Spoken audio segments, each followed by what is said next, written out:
Então, nós paramos aqui nesse ponto na aula passada, e aí vou até pegar o gancho, né, do trabalho que a Raíssa Guerra acabou de compartilhar comigo antes da aula. Vocês vão perceber no roteiro, se vocês já leram, ou né, ao ler o roteiro que eu preparei, e vão perceber nos meus slides que eu gosto muito de fazer um link nas aulas entre o conceito, tá, que é importante, datas e imagem, quando possível, das pessoas relacionadas ao tema. Então, eu até aproveito para contextualizar isso, aproveitando que essa turma tem uma quantidade enorme de alunos da licenciatura, né? Então, assim, essa epistemologia de você relacionar nomes, imagens, datas e conceito nos ajuda a entender melhor o assunto, a compreender de fato o problema que a gente está investigando, a consolidar, né, os conceitos que a gente está estudando, ok?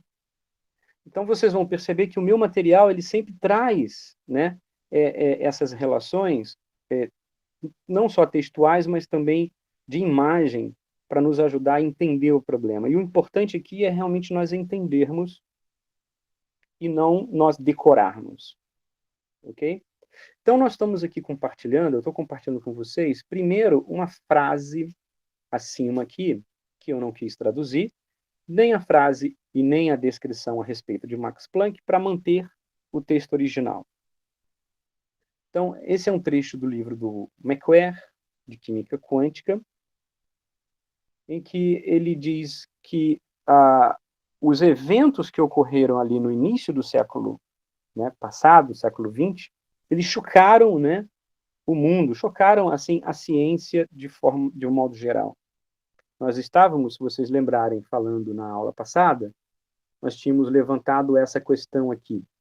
Né? Será que todas as leis e fenômenos até o fim do século XIX estavam esclarecidos?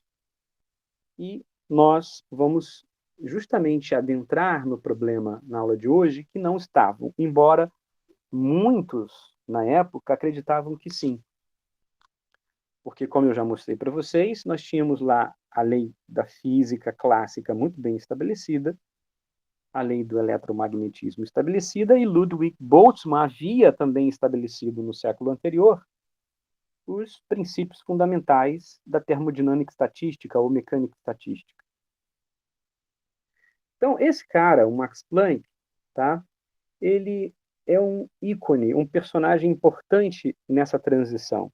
E ele é o, digamos, o pioneiro, o cara que vai dar o pontapé inicial, né, para essa transição do que a gente conhece hoje. Na época, logicamente, não tinha essa ideia, mas do que a gente conhece hoje como a química quântica antiga para a química quântica moderna, que é onde nós queremos chegar. E aí, esse marco ele está no seu artigo seminal de 1900, com esse título aqui, né, sobre a teoria da distribuição da lei de distribuição de energia, né, de espectros normais. É assim que ele define. Então, um problema na época que, digamos, era o grande problema em aberto na física em especial, era a compreensão da radiação e emissão, né, térmica de corpos. Em especial, vai ficar muito claro isso na próxima aula, porque eu vou trazer uma imagem que vai ser importante para vocês, mas aqui já adiantando, no finalzinho do século ali 19, ou seja, lá pelos idos de 1880, 90, vamos lembrar da Revolução Industrial que ocorreu nesses idos, vamos lembrar também da produção, né, em maior escala pelas indústrias.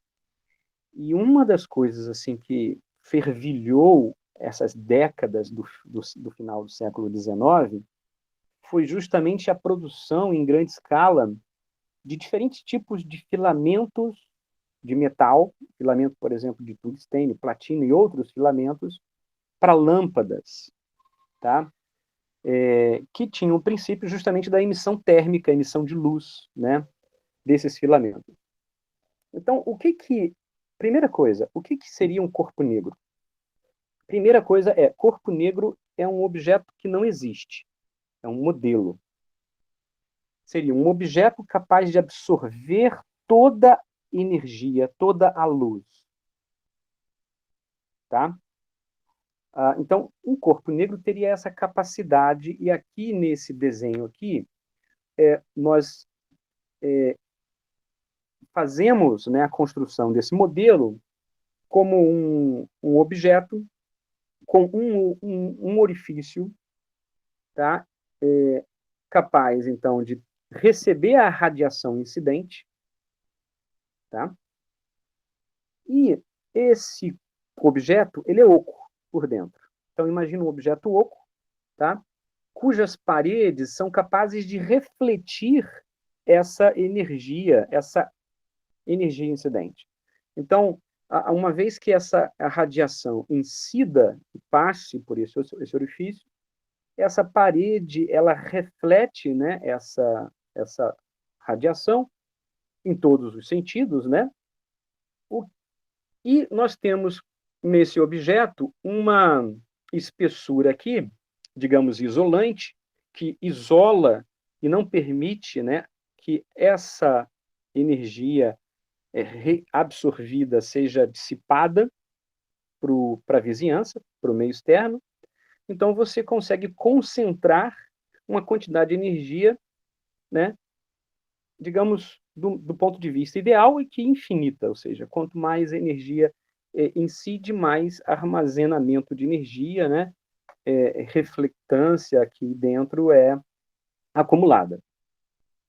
Da mesma forma que um corpo negro é capaz de absorver toda a energia, ele também será capaz, então, de, num determinado momento, emitir, né, toda essa energia. Então, ele vai ter essas duas capacidades, de ser um objeto, né, de maior capacidade de absortividade, de densidade de energia, e, ao mesmo tempo, de maior emissividade, né, de densidade de energia. Então, no livro, por exemplo, do David Bohm, tá? Mais uma vez, tá? Especialmente nessa aula, em algumas aulas, quando tiver uma definição de algum autor de livro ou de artigo, eu prefiro colocar o texto original em inglês, em vez de traduzi-lo para o português. Bom? Mas eu sempre faço aqui na aula essa tradução. Então, historicamente, né, a teoria quântica inicia-se, tá, com essa tentativa de você entender, tá, o equilíbrio, ou a distribuição de equilíbrio da radiação eletromagnética em uma cavidade oca. Então, o nascer da química quântica, que é o tema da nossa aula, é justamente na tentativa de compreender esse fenômeno. E qual o problema em relação a esse fenômeno? O problema em relação a esse fenômeno, que vou mostrar mais à frente, é que a distribuição de energia da radiação emitida por um determinado material, que é um dado experimental, ela não era, tá, compreendida em termos de uma lei capaz de reproduzir aquele dado experimental. Então, nós vamos chegar lá nesse ponto. Então, a radiação térmica, né, ela está relacionada com a radiação emitida por um corpo em função de sua temperatura. Tá? Como nós estamos vendo aqui na imagem, quando nós aquecemos, quem aqui não gosta, talvez não, tenha gente que não goste, até a minha frase aqui eu vou até corrigir já de cara, porque eu sei que tem pessoas que não gostam de carne, mas você pode fazer um churrasco de legumes. Quem aqui já não, né, teve o prazer de, com os amigos, acender lá, esquentar um carvãozinho, colocar na churrasqueira e colocar uma carnezinha na brasa, ou um legumezinho na brasa, quem não gosta de carne. Eu também sou adepto de colocar, às vezes, uma berinjela, uma abobrinha. Assim, eu adoro a arte de ficar ali na churrasqueira fazendo comida, né? Como químico, eu adoro cozinhar. E aí, todo mundo já viu carvão em brasa aqui, não é? Como é Sim, que é o aspecto de um carvão em brasa? ele continua escuro, mas tá meio vermelho, meio flamejante, não sei explicar. Exato. Então, assim, se você já tirou uma foto, aliás, eu ia colocar isso aqui na minha aula de hoje, porque eu tirei umas fotos um tempo atrás para mostrar para os alunos, né, e até filmei, né, para mostrar, assim, aquela churrasqueira, sabe, trincando naquela temperatura ideal, né? Quem está perto até sente o calor, né? Ou seja, a emissão de calor chega até você, o ambiente em volta você sente o calor, né? Sendo emitido. Então, o carvão é um escuro, né? Negro, é, ele em chama, né? Em combustão, ele passa por um gradiente de cores, né? Desde rubro, alaranjado, amarelado, até um azul, né? Dependendo da temperatura da chama, né? Vocês vão lembrar muito bem que, dependendo da cor, né, da chama, a temperatura da chama tem diferenças, enfim, isso é explorado lá em química geral. Então, o corpo negro é um material, né, hipotético que absorve toda a radiação incidente sobre ele. Tá? Contudo, ele não reflete a radiação, ou seja, ele absorve toda essa radiação. Tá? E, logicamente, ele pode emitir essa radiação em um determinado momento. Ele não vai refletir, mas vai absorver toda a radiação. Os corpos, os objetos que nós conhecemos, como metais, enfim, o próprio carvão, né? Todos esses corpos, eles não não chegam a ter essa característica. Parte dessa radiação incidente, ela pode ser refletida, né? De certa maneira, você perde, né, essa radiação, ou até refratada, enfim, essa radiação nos materiais, ela vai ter uma série de outras consequências de interação da radiação com a matéria. Mas é assim que funcionaria, né, esse modelo, então, de corpo negro. Então, os objetos que naquela época estavam sendo produzidos, como os filamentos de tungstênio para lâmpadas, né, incandescentes, era o boom da época e estudava-se na época diversos tipos de materiais metálicos, em especial, capazes de emitir radiação, né, de alguma forma.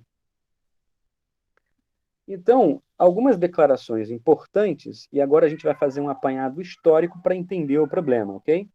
Algumas declarações importantes aqui são necessárias contextualizar. Primeiro, o orifício age como um emissor de radiação térmica. Então, aquele orifício que recebe radiação incidente, que penetra na cavidade oca, né, aquele ambiente, depois de um certo tempo, né, aumenta a temperatura interna, certo? Quando você cessa essa radiação incidente, agora esse objeto que absorveu toda aquela energia, ele pode emitir essa energia através daquele orifício. A radiação emitida está contida no corpo negro. E o que nós vamos chamar aqui, porque alguns livros também usam essa nomenclatura, R, aqui RT de Ni, onde Ni é a frequência, tá? Ni seria essa frequência da radiação, tá? Absorvida ou emitida. Tá? Então, esse Ni é a frequência, ou a distribuição de frequências. E esse R seria a radiância térmica, ok? Então, representaria essa radiância térmica. Então, ao fazer-se medidas do fluxo de energia emitido por um corpo negro, ou de um material, né, observou-se na época uma relação proporcional entre densidade, tá? Isso aqui é uma densidade de distribuição daquela energia, que depende da temperatura, ok? Ou seja, varia, né, conforme essa, né, essa distribuição também de temperatura, e depende da frequência, tá, dessa radiação. Isso seria, então, proporcional à radiância térmica, que depende, então, de Ni. Então, há uma proporcionalidade entre essas distribuições de frequências com a radiância térmica. As raízes da afirmação revolucionária de Planck, de que, né, e aí já fazendo uma alusão ao que vocês certamente já viram no curso de Química, e até talvez, como muitos aqui são da licenciatura, já ensinam isso, de repente, nas escolas, a famosa relação de Planck, né, que a gente vai chegar nela, mas já colocando aqui, que a energia, certo? Ela é proporcional a uma constante vezes a frequência da luz, tá? Bom, é lógico que eu estou colocando proporcional, né? A gente vai ver que, né, vamos tirar, para tirar vamos tirar a constante, porque eu estou colocando proporcional, né? Então, a energia é proporcional a essa frequência da luz. Quando a gente observa essa relação, né, proporcional, aparece uma constante, e aí a gente iguala essa relação, e essa constante ela é conhecida como constante de Planck. Mas é onde nós queremos chegar, é onde nós queremos entender, né? Eu estou postulando aqui para vocês lembrarem dessa relação. Para quê? Para que vocês entendam que as raízes da afirmação revolucionária de Planck, de que a luz pode ser emitida e absorvida em quantidades discretas de energia, têm origem nos trabalhos de Maxwell, que a gente falou na aula passada, e que eu vou lembrar aqui que a Raíssa compartilhou um material super bacana sobre o demônio, né, de Maxwell. Vou depois voltar a essa questão para mostrar a vocês. Gibbs e de Boltzmann. Então, assim, esses caras fizeram trabalhos importantíssimos. Além deles, nós temos também outros nomes importantes, como Helmholtz, Kirchhoff e Clausius, tá? Só para vocês entenderem o contexto da época e das contribuições que ocorriam naquela época. Todos os corpos materiais, quando aquecidos, emitem ondas eletromagnéticas em diferentes comprimentos de onda. Então, esse lance da churrasqueira, do carvão, de você fazer churrasco, é um exemplo típico do cotidiano ali. As pessoas nem notam, mas nós temos isso, né?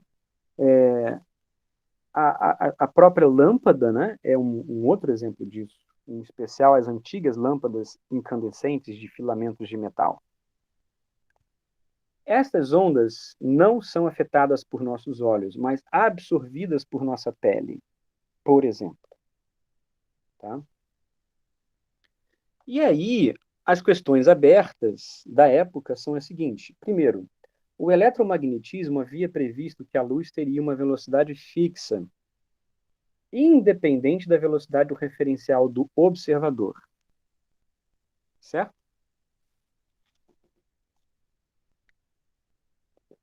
Isso cai por terra com o que descoberta?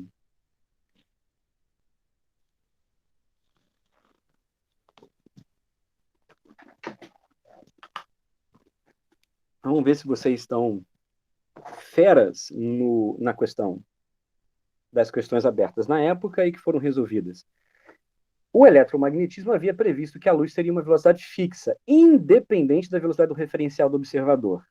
Isso caiu por terra. Por quê? Por causa da relatividade? Exato. Que foi colocada por Einstein. Por Einstein. Então, esse é um problema que foi resolvido por Albert Einstein e isso está no roteiro. Perfeito? Legal? A emissão de radiação por um corpo negro era outro problema, então, em aberto. E qual era a questão? Ao absorver toda a radiação, o corpo negro se aquece. Isso significa que toda a energia interna é distribuída termicamente.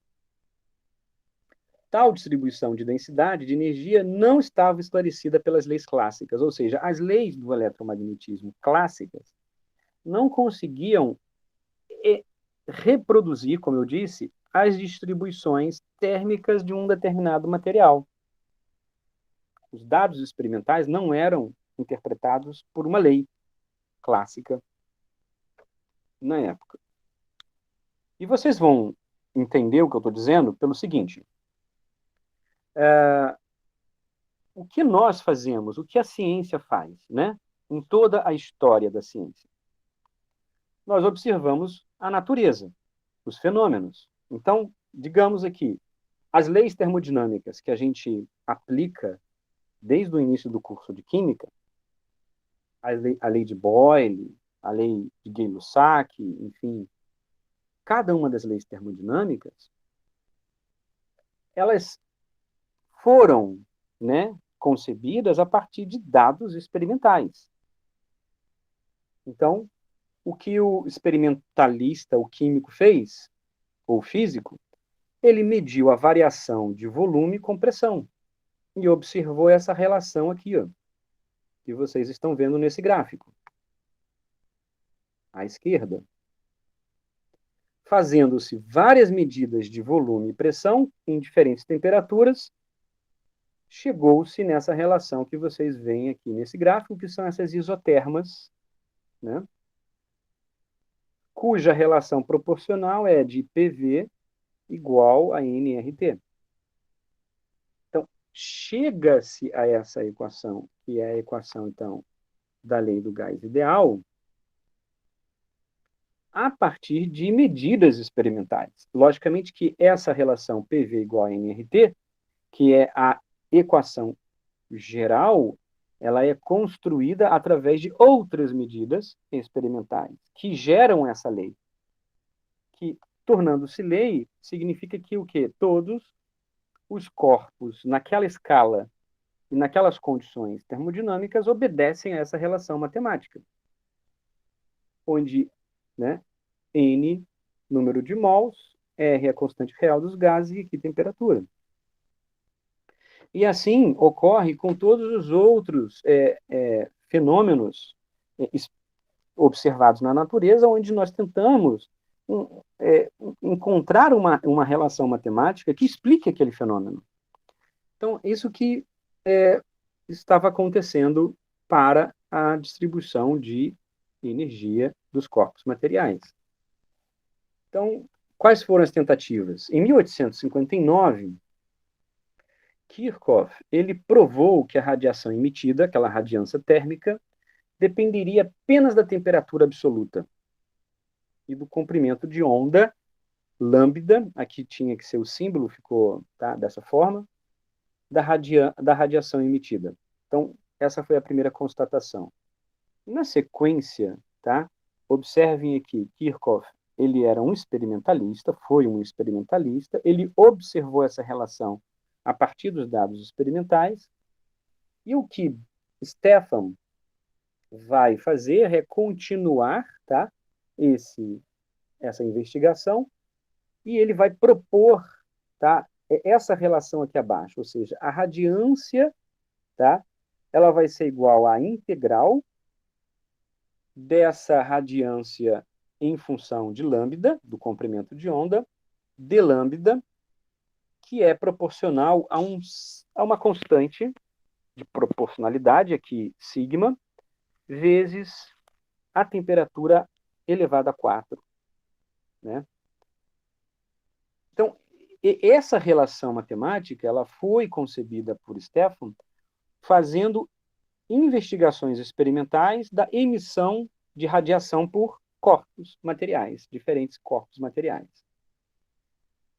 E aí vai ser Boltzmann, que foi aluno de Stefan, de Joseph Stefan, e é ele quem vai, em 1884, mostrar, né, a lei que fica conhecida, então, como lei de Stefan Boltzmann. Ou seja, essa relação matemática aqui, tá? Ela é provada por Boltzmann, que foi aluno de Stefan. E acaba, então, que essa constante sigma fica conhecida como constante de Stefan Boltzmann. Tá?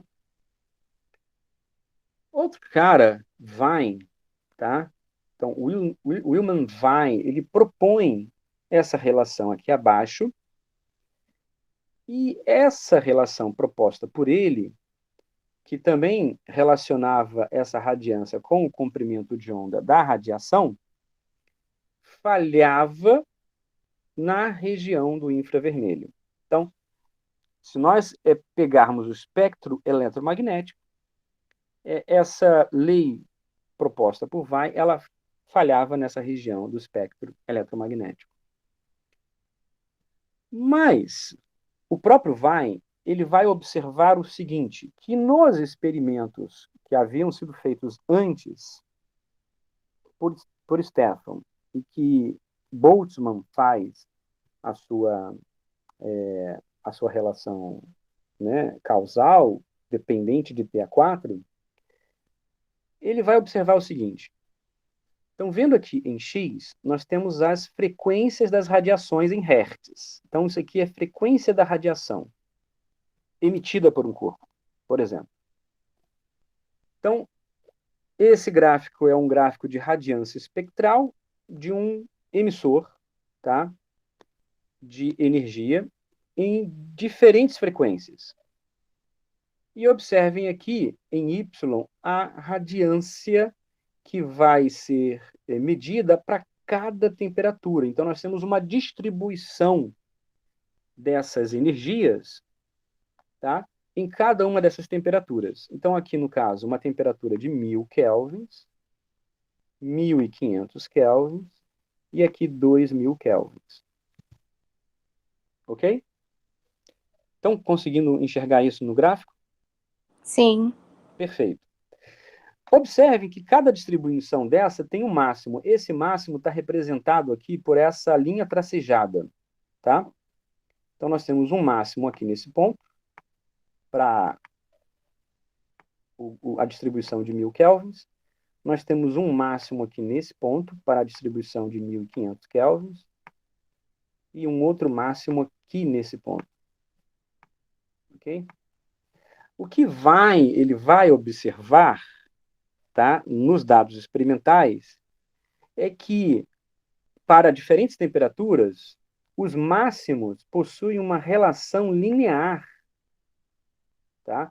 É lógico que aqui eu vou fazer na mão, né? Mas a gente pode traçar uma relação aqui linear entre esses máximos. Aproximadamente, lógico. Tá? Para cada uma das distribuições de energia em cada uma das temperaturas. Então, essa é uma observação que vai fazer, e que dessa observação, e a partir das distribuições de Stefan Boltzmann, ele vai propor uma relação entre temperatura e o comprimento de onda para cada uma dessas frequências, né, emitidas. Bom, para a gente entender um pouco essa capacidade, então, que um determinado material tem em emitir uma energia numa determinada frequência no espectro eletromagnético, tá? Vocês observam aí nessa figura exemplos práticos da importância desses estudos lá no início do século passado. Primeiro, aqui hoje nós temos diversos instrumentos capazes de mapear a emissão de energia que nosso corpo emite na frequência do infravermelho. Então, nós temos aqui, olha, um mapeamento do corpo humano, onde as regiões mais em vermelho, tá, são regiões emitindo energia em uma temperatura maior, né? E as regiões mais aqui em azul claro, regiões cujas emissões, temperaturas são menores, mais frias. Então, azul, região fria, vermelho, região quente. Esse conceito aqui de imagem por infravermelho, ele, por exemplo, ficou famoso na pandemia, né? E foi até motivo de várias matérias nos jornais, aí, nos veículos de comunicação. Eu mesmo tenho uma curiosidade para falar sobre isso. Os sensores de temperatura, que ficaram famosos nas entradas do mercado, né? Deu maior polêmica no início da pandemia, não sei se vocês vão lembrar, porque as pessoas, circulou uma fake news dizendo que esses medidores de temperatura podiam causar danos às pessoas. Se você colocasse ele na testa, tinha que colocar no braço. E aí, tudo que é lugar, mercado, os carinhas ficavam medindo no braço. E aí eu estou lembrando uma vez que eu entrando no mercado, o cara colocou no meu braço, eu falei, não, eu quero na testa. Aí ele tomou um susto, porque todo mundo, né, vai e coloca no braço, né? Aí uma senhorinha mesmo, né, olhou para mim assustada, né, e perguntou, mas não faz mal, não? Aí eu cheguei para ela e falei assim, não, isso aqui é um sensor de temperatura na região do infravermelho, só isso. Ele tem que fazer medida na testa, porque é a região do corpo cuja emissão de calor, né, de energia, condiz com a temperatura real do nosso corpo. Se ele faz a medida aqui no braço, ele vai medir uma temperatura abaixo de 35 graus, possivelmente talvez 32, 31 graus, e ninguém tem uma temperatura de 32, 31. Então, se eu estou com febre, imagina, eu estou com febre, aí eu estou no carro lá com ar-condicionado. A temperatura do meu corpo medida aqui no punho, no braço, certamente vai ser alguma coisa lá em torno de 33, 34, sei lá, 35. Tá? A medida correta é na testa, nessa região aqui da testa, né? Tá vendo essa região em vermelho aqui, ó? Né? É onde deve ser feita a medida da temperatura. Entenderam? Sim. Ô, professor, eu só não entendi por que essa é a região mais quente.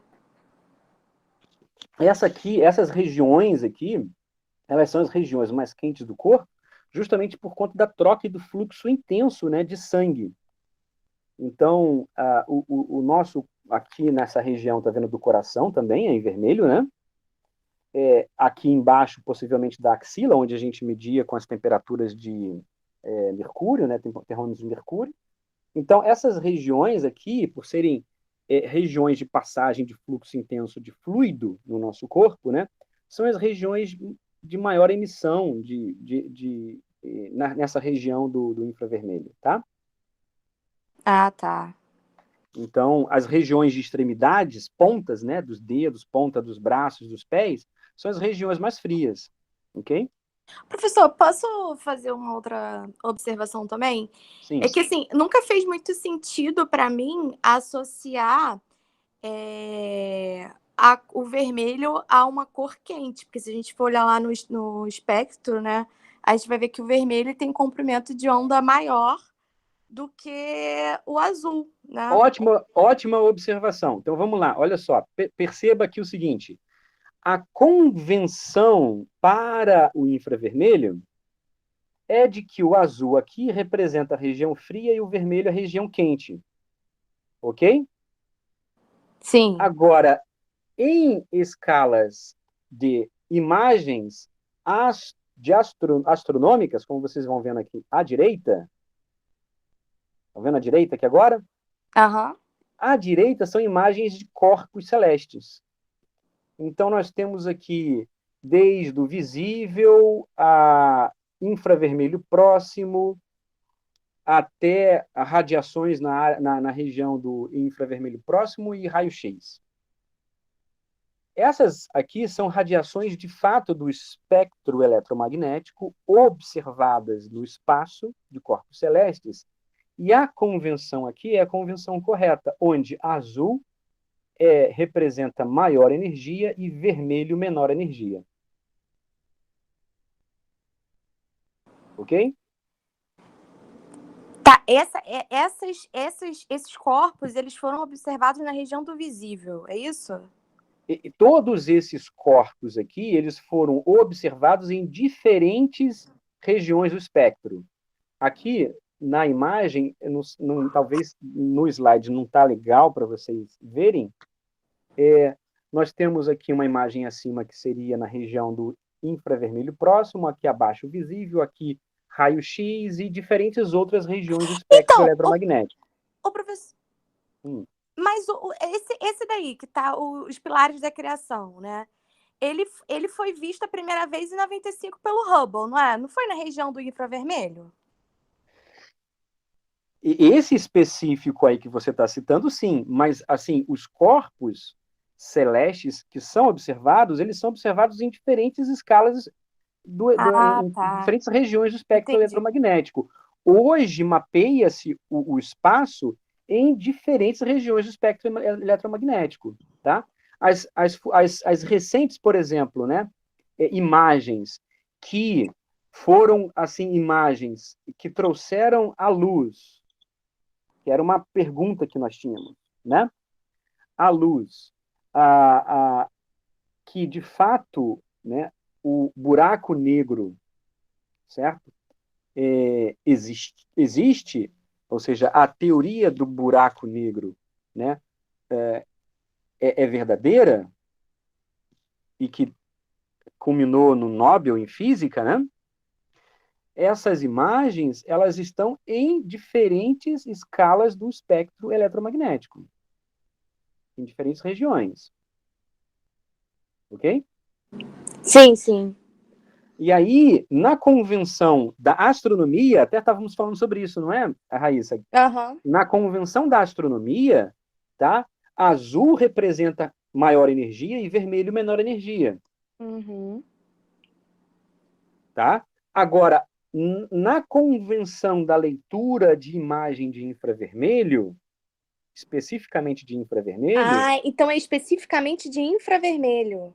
especificamente de infravermelho, a interpretação que se faz é que regiões em azul são regiões frias, Uhum. regiões em vermelho são regiões quentes. Entendi. Tá? Então, essa é uma convenção na interpretação de imagens de infravermelho. De infravermelho. Ok? Não confunde isso com energia. Tá. Tá? Porque, de fato, em termos de energia, tá? A convenção correta no espectro eletromagnético que é azul vai ter maior energia, vermelho menor energia. Uhum.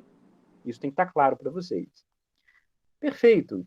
E aí, o que eu quero mostrar, então, em relação ao corpo negro? Vamos ver se o vídeo vai funcionar aqui. Peraí. É isso aqui. Se tudo der certo, eu quero que vocês observem no vídeo quem, logicamente, tiver o entendimento do inglês para ouvir e entender, perfeito. Se não tiver, não tem problema. Depois eu vou explicar o que o cara vai estar falando. Mas eu queria que vocês observassem a imagem, a sequência das imagens. Então, por favor, me falem se vocês vão ouvir, não apenas ver a imagem. Vocês estão ouvindo ou não? Não. Espera aí.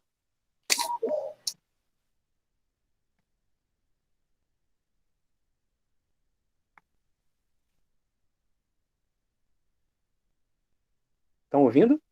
Ainda não, professor. Geralmente, para ouvir vídeo, você tem que compartilhar só uma tela, que aí a gente consegue ouvir o áudio do vídeo.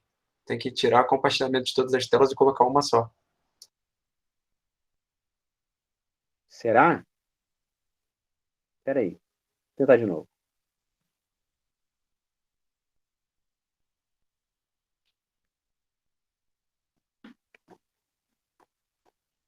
Já sei o que é.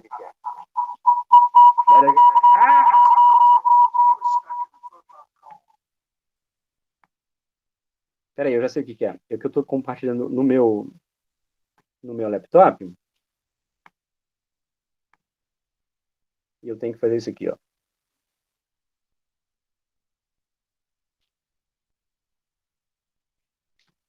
Aqui.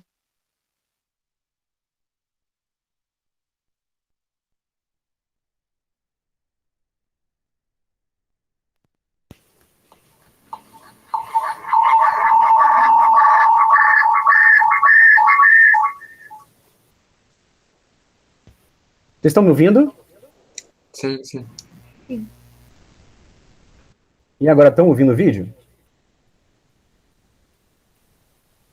Eu não tô ouvindo ainda não, professor. Muito Agora baixinho. Estão ouvindo agora, não estão? Sim, sim. Então, peraí, deixa eu colocar do início.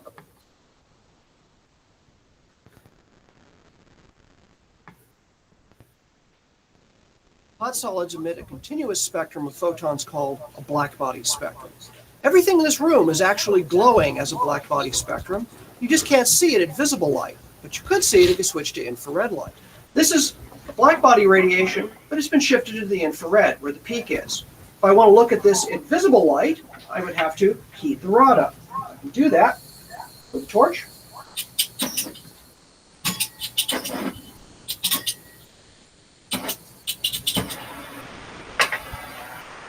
Use this torch, and I can start heating the tip of the rod. This will take a couple minutes, but will slowly get nice and hot.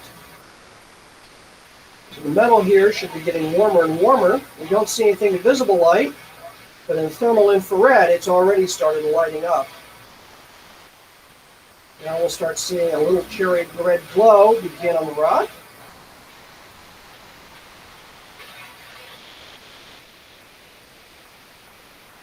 As it begins to heat to the point that now the red end of the thermal spectrum is actually getting into visible light, it'll start by glowing red. And pretty soon it will get hot enough to glow in orange. The yellow you see is just some gases and gunk blowing off the rod. And pretty soon it's glowing a really bright, cheery orange. In the thermal infrared, it's probably lighting the entire room up at this point. If I take away the source of heat, it'll start to slowly fade out. We see it going from orange to deeper and deeper red, and as it fades very rapidly as the temperature to the fourth power. Pretty soon, it's barely going to be visible at all. You can just barely see it, even in this room light. But that's invisible light. In infrared, it's probably still glowing like mad. Wait a little bit longer. At this point, unless your eyes are really sharp, I can just see the red glow. It's probably very barely visible on the camera, and now it's pretty much gone. If you didn't know that this was too hot to handle, you could reach out and burn yourself. But in the infrared, if you had infrared eyes, you would know right away this thing is still glowing like mad, and will continue to glow like mad for some time as the energy goes away.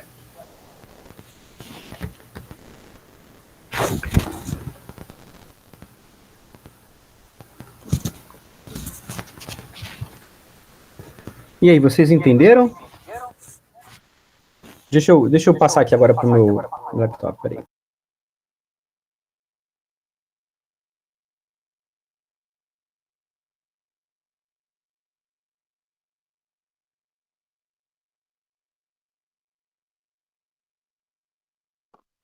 Ok, vocês conseguiram ouvir e ver a imagem legal? Ficou bom o vídeo ou não? Ficou assim, professor.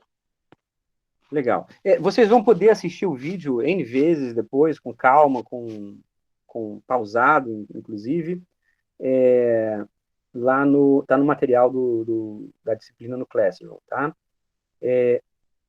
Se vocês observaram, ele está mostrando na imagem, né, para quem está vendo, né, o vídeo, à esquerda é na região do visível e a imagem à direita é na região do infravermelho.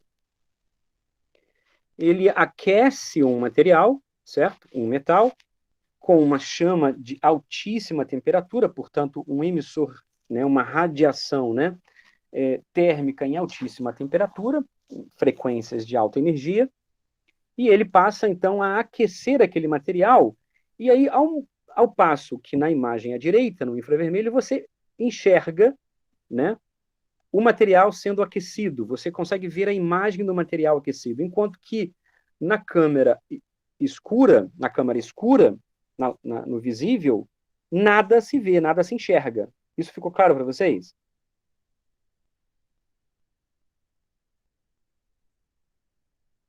Ficou assim. Sim, professor. Perfeito. Então, nós temos um material já, né, sendo aquecido, recebendo, absorvendo essa energia, tá? Numa determinada região do espectro que não é visível aos nossos olhos.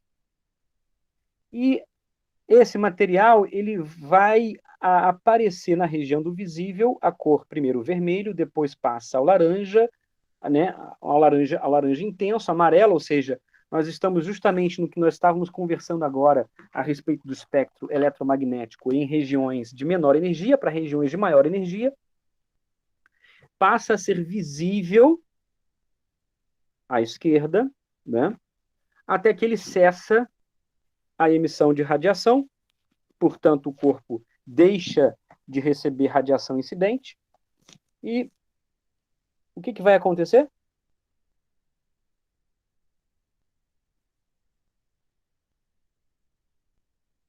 O que vocês observaram?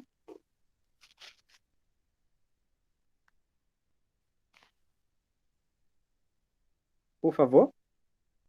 Quero a interação de vocês. Estão me ouvindo ou não? Professor, Sim. acho que não tá.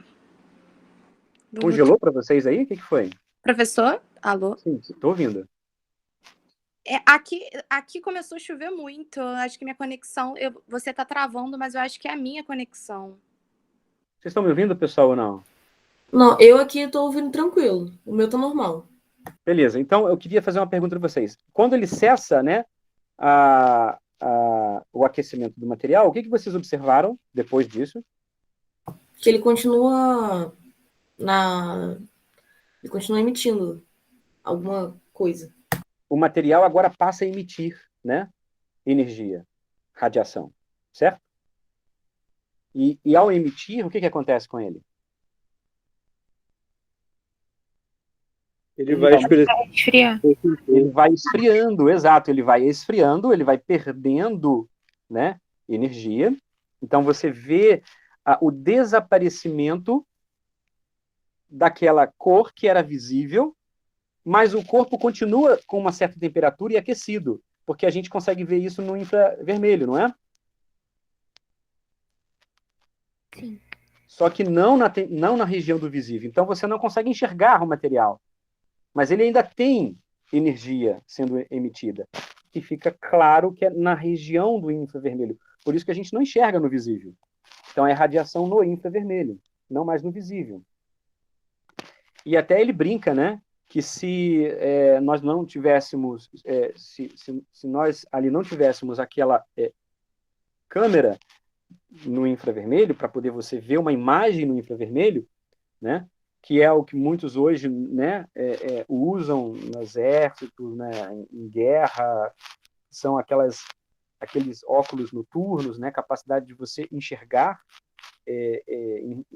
radiação, né, enfim, caras hoje tem tecnologia para isso, é o que se faz, por exemplo, com a instrumentação no espaço e tudo mais, né, tudo isso só foi possível, isso que é demais, né, através desses avanços que começou lá no século passado.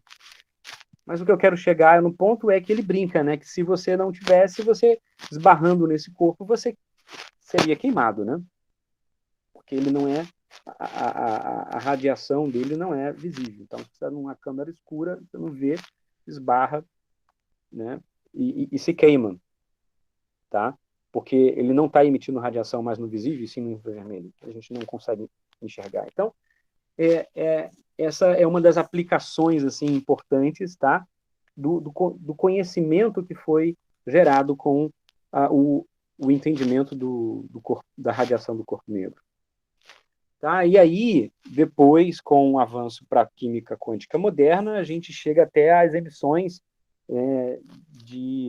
devido agora a transições eletrônicas, que a gente não vai falar agora, mas a gente vai falar mais à frente depois. Onde eu quero chegar na aula de hoje é aqui, na lei de Weil, que recebe o Nobel em 1911, por observar, né, aquela relação linear entre os máximos na distribuição de radiância em função da frequência ou em função do inverso do comprimento de onda.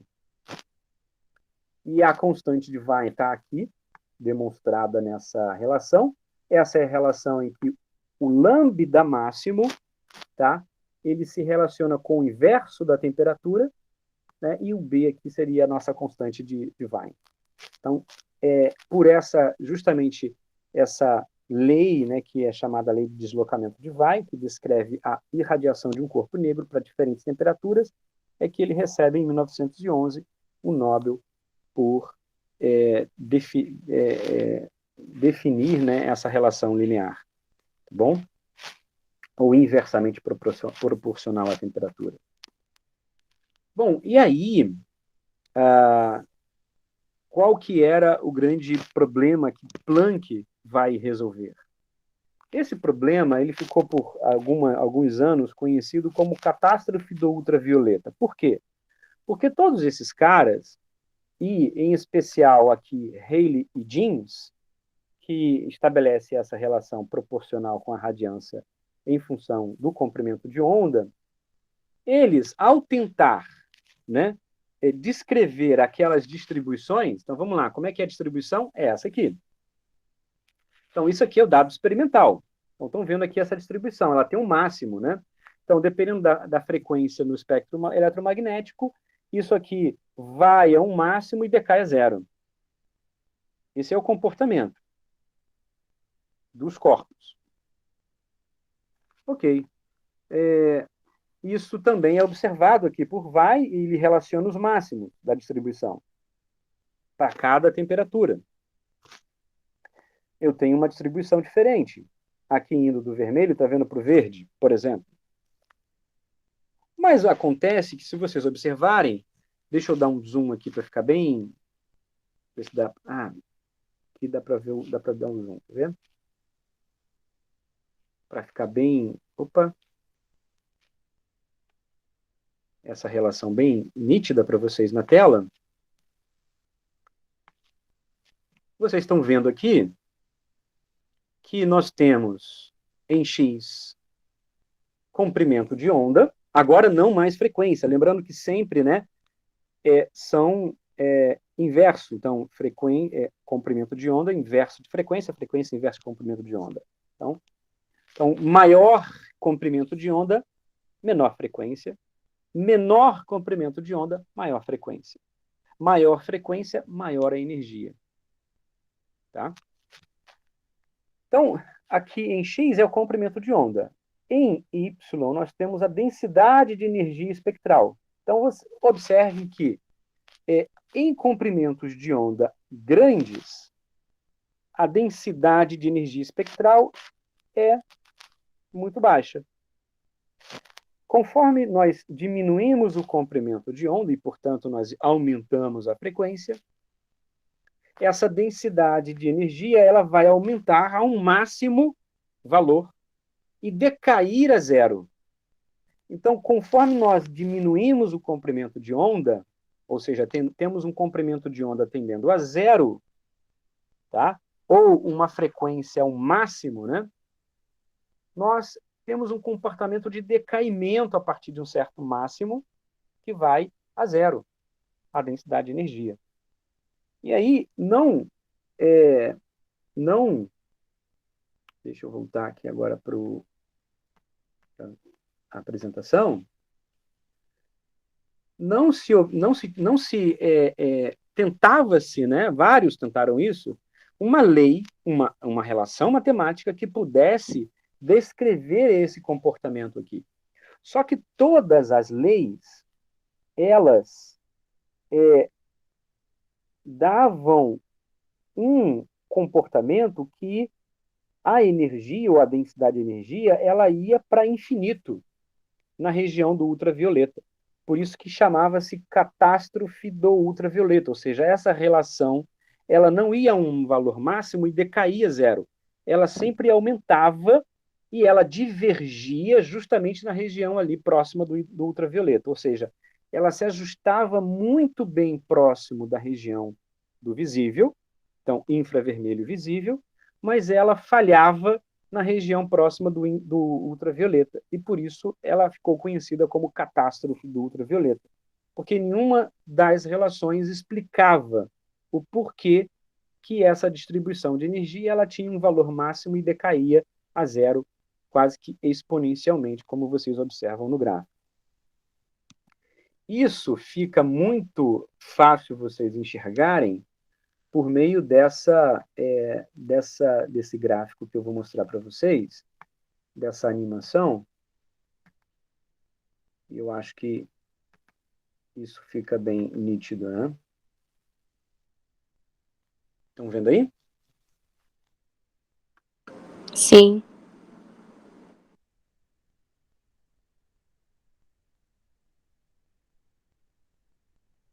Então, é a região do visível do espectro eletromagnético, né? Do vermelho ao violeta está definida ali. E esse gráfico em azul, tá vendo? Ele é o ajuste, né? É a tentativa para cada uma das temperaturas de você realmente conseguir obter aquela distribuição.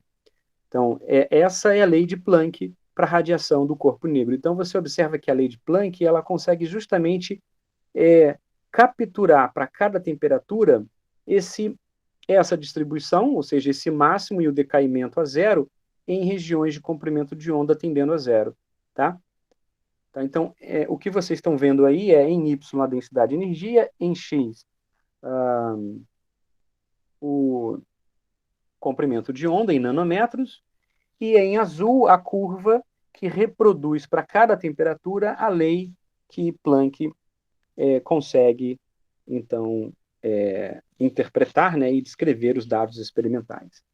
E por que ele conseguiu, diferente dos outros que não conseguiram? Qual foi o pulo do gato que Planck teve? Né? O pulo do gato que Planck teve foi o seguinte.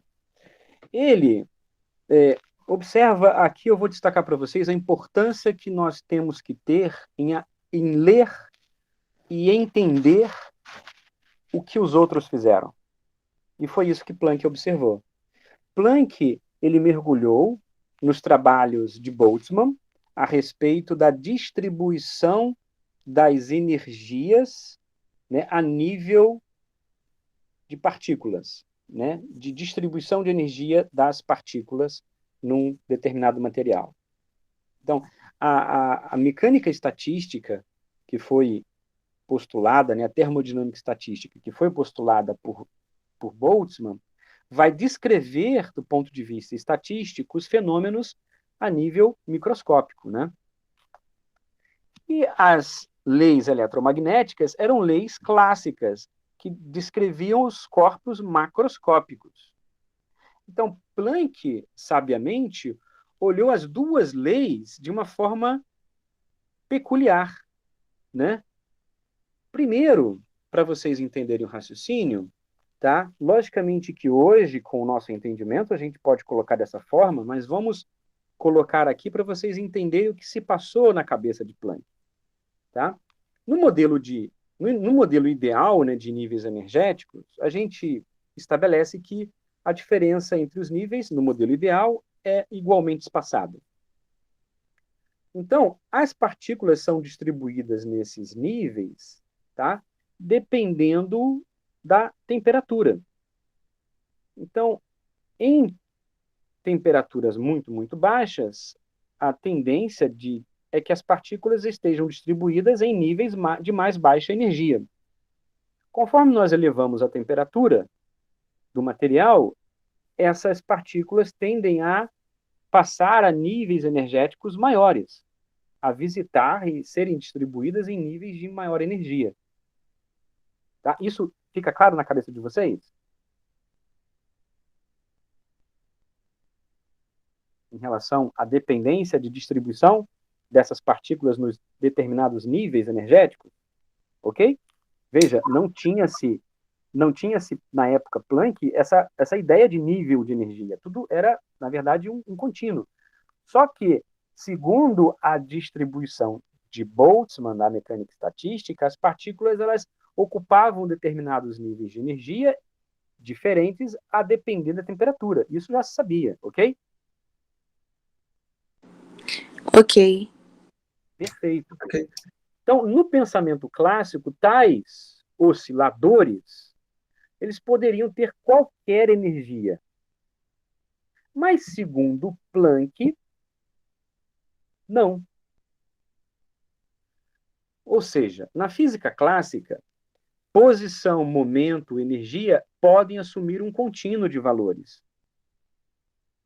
Isso era muito bem estabelecido. E isso é muito bem estabelecido hoje. Né? A posição, momento e energia para a escala macroscópica, para a física clássica, ela pode preencher um contínuo de valores, e não valores discretos. No entanto, segundo a mecânica estatística, as partículas poderiam ser distribuídas em níveis de energias discretos. E aí o que Planck vai relacionar é justamente isso. Ele vai introduzir um termo que eu vou pegar e mostrar para vocês aqui. Eu não vou deduzir a relação de Planck, mas eu vou fazer vocês olharem isso aqui com muito carinho. Na aula passada, eu perguntei para a turma, né, se vocês tinham feito teoria cinética dos gases. E aí, na licenciatura, né, vocês me disseram que não tem essa disciplina, uma pena. Mas na teoria cinética dos gases, vocês exatamente têm contato com a descrição estatística para o movimento dos gases. E lá vocês vão ter contato justamente com esse K, que é a constante de Boltzmann. Está aqui, ó. KT é justamente o termo de Boltzmann para a energia térmica. Na relação de Boltzmann, esse Hν é a energia. Então, exponencial, tá? Esse exponencial aqui, elevado à energia sobre KT, esse termo, é o termo que já havia sido definido por Boltzmann para a distribuição das partículas num determinado material a nível microscópico. E é esse termo que Planck vai usar, só que agora o que Planck vai fazer, e aí é a capacidade dele de interpretar o problema, que aí é algo único, né? É relacionar essa energia desses níveis, dessa distribuição, por o que ele chama de uma constante vezes Ni. Então, essa é a grande sacada de Planck. Tá? É esse termo Hν ser igual a essa energia relacionada à distribuição das partículas em diferentes níveis de energia. E aí, com isso, ele vai introduzir no seu artigo que, para fenômenos a nível, né, atômico, a nível de partículas atômicas, nós tínhamos uma certa quantização, né, dessas energias, ou seja, níveis discretos dessas energias, o que ele vai interpretar na emissão de radiação de um corpo negro como as oscilações, né, os osciladores, né, portanto, esses osciladores vão ter frequências definidas e energias definidas, portanto, e por isso que, dependendo do comprimento de onda, nós temos um máximo e depois um caimento a zero, que é a distribuição que ele demonstra. São 9h16. Eu passei completamente do tempo na minha aula de hoje, bastante. Não era essa o meu planejamento, mas assim acabou sendo bacana, legal. Cansei vocês. Como eu tinha falado, eu não costumo ficar tanto tempo assim. Hoje eu empolguei e fui até mais do tempo. Eu queria abrir aqui para perguntas, dúvidas que talvez vocês tenham, e lembrar que vocês devem ler o roteiro, agora ler o artigo com muito mais, acho que, clareza. Eu acho que vai ajudar bastante na interpretação do artigo, ok? E escrever a resenha para nós nos encontrarmos, então, na semana que vem, na aula de segunda. Perguntas? Professor, Então, na realidade, eu fiquei com bastante dúvida nesse finalzinho, mas eu acho que talvez seja mais interessante depois, quando você disponibilizar a gravação, eu voltar, dar uma olhadinha, e aí, se eu continuar com dúvida, eu te mando mensagem lá no grupo, ou então a gente conversa na próxima aula. Mas eu parei ali na catástrofe, e aí depois eu não entendi a correlação de Planck com a catástrofe. Tá. A catástrofe do ultravioleta era assim conhecida porque diversos cientistas, um deles, Rayleigh e Jeans, juntos, né, os dois, que propuseram uma relação para tentar reinterpretar os dados experimentais, só que essa era a teoria clássica. Essa aqui, ó, esse aqui, essa curva em preto. Uhum. E isso aqui é o dado experimental. Uhum. Então, a teoria clássica ela não conseguia observar um máximo e depois um decaimento. Ela tinha um crescimento exponencial aí para o infinito e era catástrofe por isso, porque você, à medida que o comprimento de onda diminuísse, essa radiância ou essa radiância espectral ela ia para o infinito, entendeu? Entendi. Isso então, no infravermelho e no visível, ela tendia a zero. Ajustava bem os dados, mas próximo à ultravioleta ela ia para o infinito. Tá, mas aí qual foi a correlação, então, com aquele gráfico lá de Planck? No gráfico, naquela interpretação de Planck que eu mostrei, naquela animação, né? Ele vai justamente aplicar essa equação aqui, ó, tá? Ele vai gerar o gráfico correto que se ajusta aos dados experimentais, ou seja, uma distribuição com o máximo em decaimento a zero em comprimento de onda tendendo a zero, aplicando-se essa relação, essa equação que está aqui nesse slide, abaixo.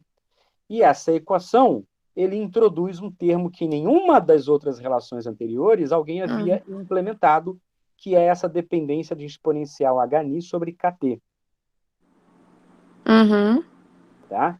E aí, essa explicação ela está mais detalhada no roteiro e na leitura do capítulo que eu passei para vocês como atividade assíncrona. Esse K é a constante de Boltzmann, né? Esse K é a constante de Boltzmann. Tá. Tá? Essa relação aqui, exponencial Hν sobre Kt, é um exponencial de energia sobre Kt que já tinha sido definida por Ludwig Boltzmann. Uhum. Beleza. Aí, quando ele aplica isso, ele consegue observar que ele consegue reproduzir, ele consegue reproduzir exatamente o dado experimental. Beleza. Ou seja, o gráfico gerado pela lei de Planck se ajusta muito bem aos dados experimentais. Entendi. Tá? E aí, a partir desse ajuste, ele chega àquela relação de energia igual a Hν, né? E ele chega, então, a essa constante H, tá? E fica depois do trabalho dele conhecida como constante de Planck, mas não porque ele tenha definido assim, entendi. Tá? Professor, uma outra coisa aqui que eu estava pensando, mas pode ser que eu esteja falando uma besteira danada. A gente pode falar que uma estrela é um corpo negro, então? Não existe corpo negro. Não, sim, mas assim, teoricamente, a maneira como se comporta, porque é emissão e absorção. E aí a gente tem a absorção, né, no núcleo, por conta da energia nuclear, e a emissão dessa energia. Exato. Então, nós podemos dizer que certos corpos celestes se comportam muito próximo ao que seria um corpo negro. Entendi.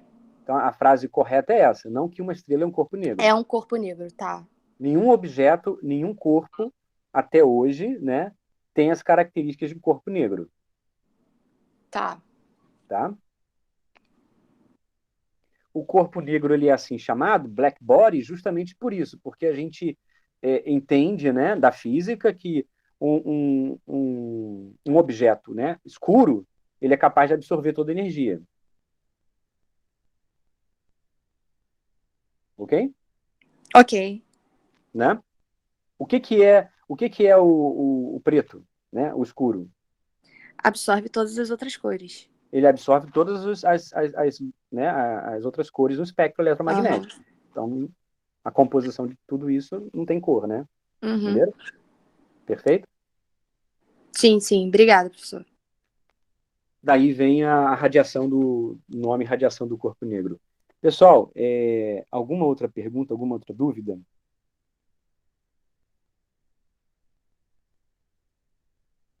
Quantos estão aqui comigo ainda, né? Professor, Diga.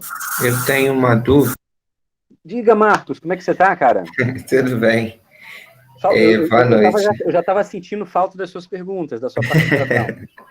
Em relação ao vídeo, né, que o senhor mostrou há pouco, e, né, tem toda a explicação ali, principalmente em relação ao poder observar, né, com infravermelho, coisa que normal, no visível não é observável, mas assim, isso é uma característica, digamos assim, de qualquer material, ou o que o material precisaria ter para não emitir, né, não ser observável no visível, mas ser observável em outra região. Isso é uma característica, Marcos, de diversos materiais, de quase todo material, na verdade, né? Nós, por exemplo, nosso corpo ele emite energia na região do infravermelho. O que acontece com a radiação incidente solar no planeta Terra, né? A energia que atravessa as camadas de gás, né? As camadas da atmosfera e adentram, de fato, a atmosfera, né?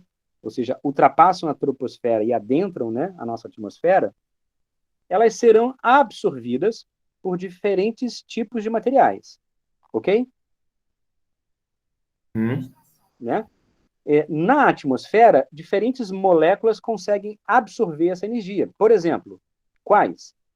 CO2 absorve energia na região do infravermelho. Tá? Metano também consegue absorver energia nessa região. A água também parte dessa energia. Essas moléculas elas são capazes de absorver essa energia e também emitir, né, essas energias em diferentes regiões do espectro, dependendo, logicamente, da molécula e do material. A energia que chega na superfície da Terra, parte dessa energia ela é refletida, portanto, se ela é refletida, ela volta para a atmosfera, parte é absorvida pela superfície, né? Então, assim, todo o tipo de material pode absorver, né, energias em diferentes regiões do espectro e emitir também em diferentes regiões do espectro. Ok? Tá, ok. Quando no visível nós conseguimos ver, enxergar, e fora do visível a gente só consegue ver, de fato, com instrumentos capazes de nos mostrar imagens na região ou do ultravioleta ou do infravermelho, por exemplo.